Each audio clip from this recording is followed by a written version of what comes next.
Welcome to the Dwig America podcast. And now your host, Todd Dwiggins. Well, good morning, good afternoon, good evening, whenever you're listening. Welcome to the Dwig America podcast. I'm your host, Todd Dwiggins, coming to you from the Dwig America studios here in lovely Central Texas. It's a beautiful blue sky, 72 degrees. All right, on today's podcast, talk about a couple of things. Thanksgiving's coming up, so I have some thoughts on Thanksgiving and Black Friday. And secondly, a little story. It's story time. It's story time with Todd. That's what we're going to do. A little story about how my wife and I met. But first of all, let me start off something.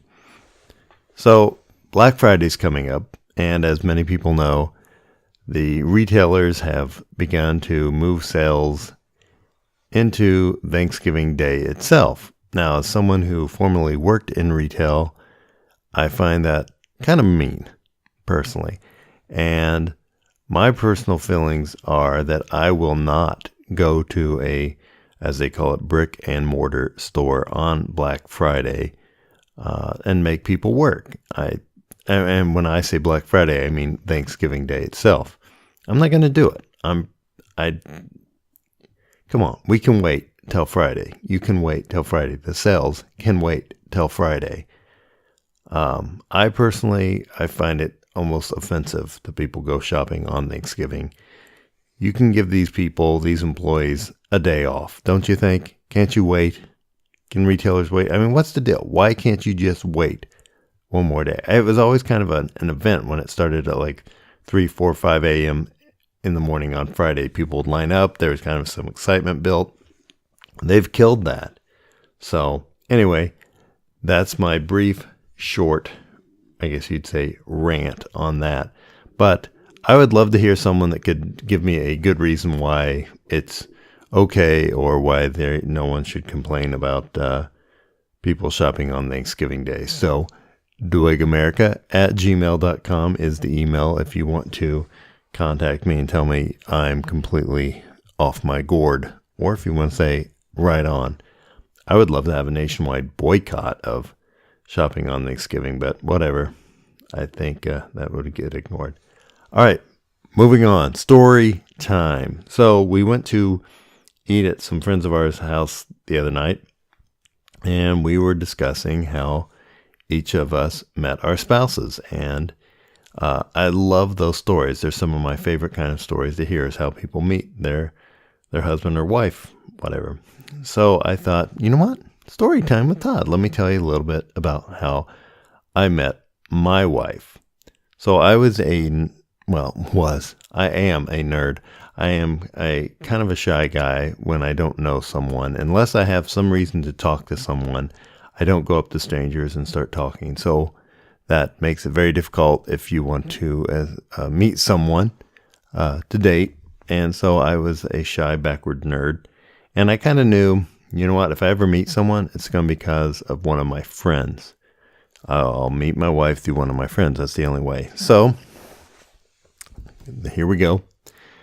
I was living at home in Indiana and working at a video store. I had an associate's degree, and I was kind of putting off going back to college to get my bachelor's degree because I wasn't sure what I wanted to do, and I thought it's a lot of money to spend if you don't know what you're going to do with your life. So I thought I'll take a year or so off just to kind of figure out what I want to do. During that time, my friend was going to college and getting his bachelor's degree, and I knew he was going to be off for the summer, so I called him up and said, "Hey, man, why don't you come stay out with my family for the summer? It'll be good times. We'll have a lot of fun and enjoy ourselves." And so he's like, "Yeah, you know what? I'll do that. I'll come out and stay with your family for the summer. That sounds fun." So he comes out and visits. And when he gets to my home, he informs me that he's dating this girl from Wisconsin. And I'm in Indiana. And I was like, "Oh, okay, cool." And he's like, "Yeah, she's going to come down and visit." So his girl that he's dating comes down and visits. I meet her and don't think too much about it because that's my friend's basically girlfriend, and I didn't worry about it.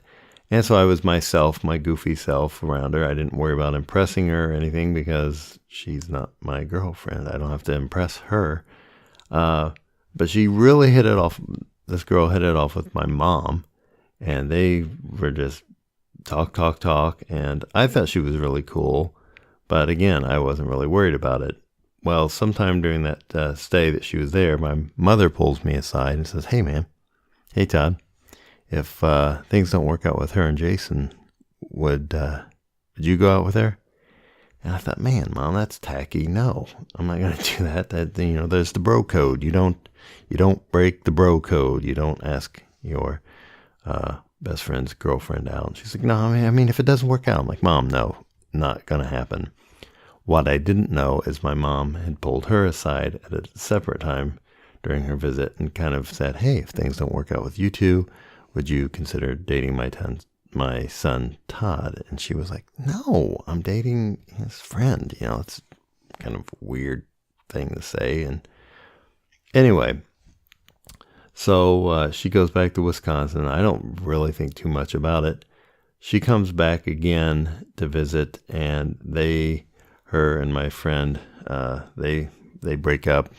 It wasn't anything negative. It was like, no, this just isn't going to go anywhere. It's not going to work out. So let's just leave it as friends, and that's fine. And then she came down one other time and went on a date with him, and I went on a date with another girl. So we had our first double date, and good times, I guess.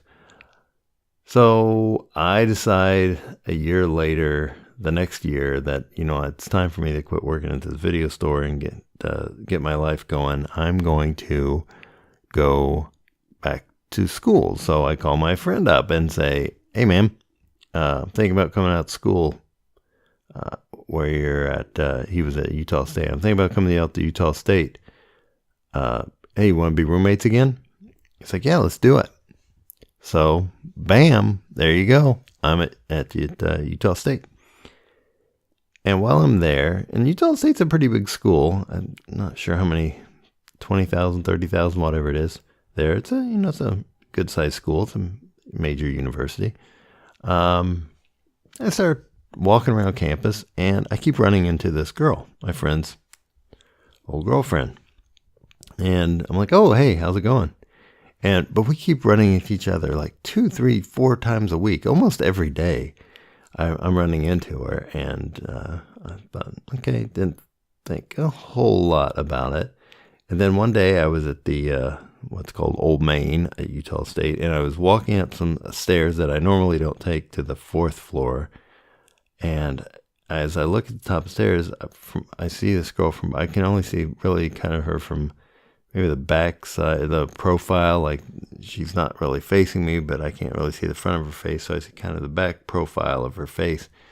But I look up and I see this girl, and I think to myself, holy cow, she is the most beautiful girl I think I've ever seen. And she turns around, and all of a sudden I'm like, oh, it's her. It's my friend's old girlfriend. I'm like, oh. And I remember just feeling like, okay, that's weird. So anyway, I see her. Hello, how are you?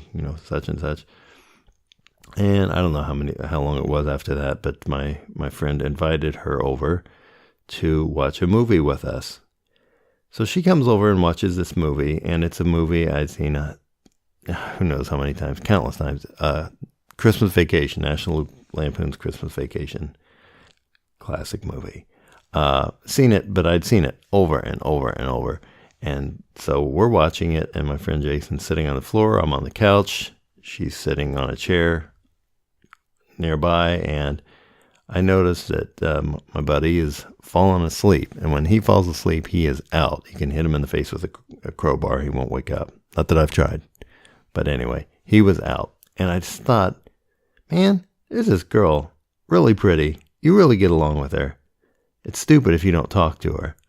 So I just turned her over to her and said, hey, and started a conversation. So we start talking, chatting, and ends up my friend gets up eventually and walks out of the room and just goes to bed. He's that tired. He's just done for the night. So we end up talking till 3 a.m. I walk her out to the car, 3 in the morning, because I had to work at 6 a.m. Cleaning classrooms. I think that was my job in college, was like maintenance or whatever you call it, custodial or whatever in the mornings. So I would go and clean the classrooms on campus. So I said, I gotta get up at 6. So she left at 3 in the morning after we'd been talking pretty much all night. She left, and I immediately thought, you know what? If she will go out on a date with me, that's who I'm going to marry.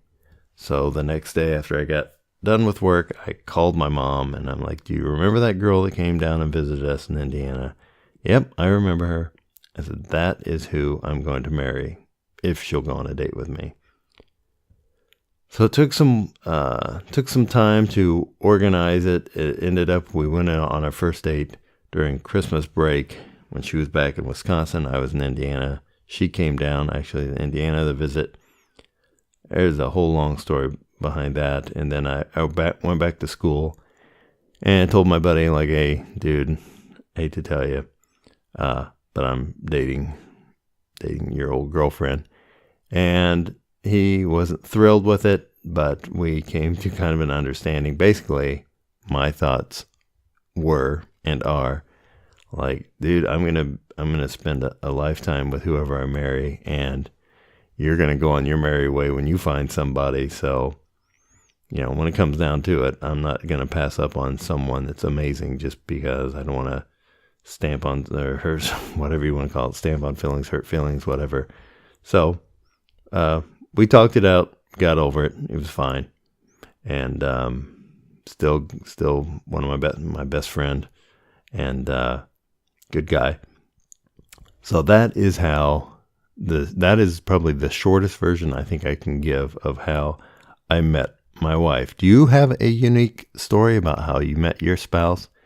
Because I'd love to hear it. I think a lot of people like to hear these kind of stories. So if you want to share your story, let me know at dwigamerica@gmail.com. That would be cool. That would be amazing.